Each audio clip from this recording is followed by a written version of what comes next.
কিরম লাগতেছে? সেই স্বাদ। এত স্বাদ কে? আলু সিদ্ধ হয়ে গেছে গত আগে। আসসালামু আলাইকুম। আর আশিক ব্লগের সৌজন্যে আবারও বাড়ি কামারি মণ্ডলপাড়া পিকনিক গ্রুপের দ্বিতীয় মিলন মেলার আয়োজন করেছিলাম আমরা। সো এই আয়োজনে আমরা কী করলাম তা সমস্ত কিছু দেখতে হলে এই ভিডিওটি কন্টিনিউ করতে থাকুন। রাইট নাও আমরা আবারও বেশ কিছুদিন ধরে পরিকল্পনা করছিলাম যে কিছু পিকনিক করব। তো যে পরিকল্পনা করা সেই কাজ আর আবার বলার কারণ হচ্ছে এর আগেও কিন্তু আমরা হচ্ছে পিকনিক আয়োজন করছি, আর যে পিকনিক আয়োজনের ভিডিওটা কিন্তু আপনারা সকলে দেখছেন, আর যারা দেখেন নাই তারা কিন্তু এর আশিক ব্লগ পেজ থেকে ভিডিওটা দেখতে পারেন। তো আমরা হচ্ছে এই আয়োজনের যে চিন্তা ভাবনা করছিলাম সেই আয়োজনের চিন্তা ভাবনার সাথে সাথে আমরা কিন্তু হচ্ছে কাজ শুরু করছিলাম।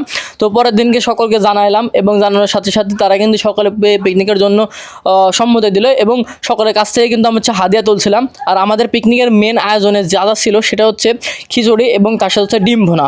তো এর জন্য আমাদের বাজার করা লাগবে, আর আমাদের টাকা পয়সা সকলে তুলে ফেলছিলাম। আর বাজার সদাই করার জন্য আমি হচ্ছে বাজারে চলে গেছিলাম। আর বাজার সদাই করার পরে আমরা ডিম এবং বিভিন্ন তরি তরকারি সমস্ত কিছু হচ্ছে আমরা নিয়ে আসছিলাম, মশলাপাতি সমস্ত কিছু নিয়ে আসার কিছুক্ষণের মধ্যে কিন্তু সকলকে দিয়েছিলাম। তারা কিন্তু হচ্ছে সমস্ত কিছু পরিষ্কার পরিচ্ছন্ন করছিল, শিলাবাড়া করছিল এবং এর সাথে সাথে আমাদের কিন্তু হচ্ছে আঁকাটাও খুলে নেওয়া হয়েছিল, মানে চুলাটা খুলে নেওয়া হয়েছিল।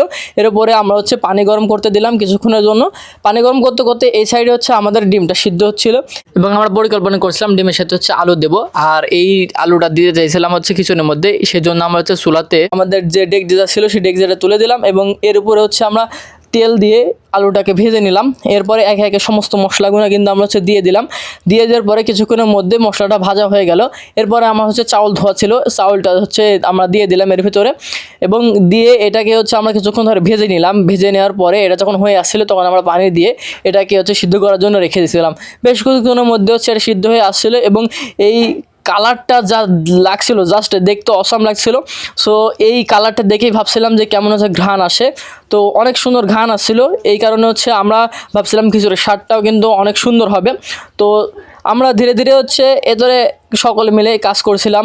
এর সাথে সাথে আমাদের খিচুড়িটা হয়ে আসছিল। তো কিছুক্ষণের মধ্যে কিন্তু হচ্ছে খিচুড়িটা হয়ে আসলো এবং আমরা হচ্ছে খিচুড়ি খাওয়ার জন্য অপেক্ষা করছিলাম।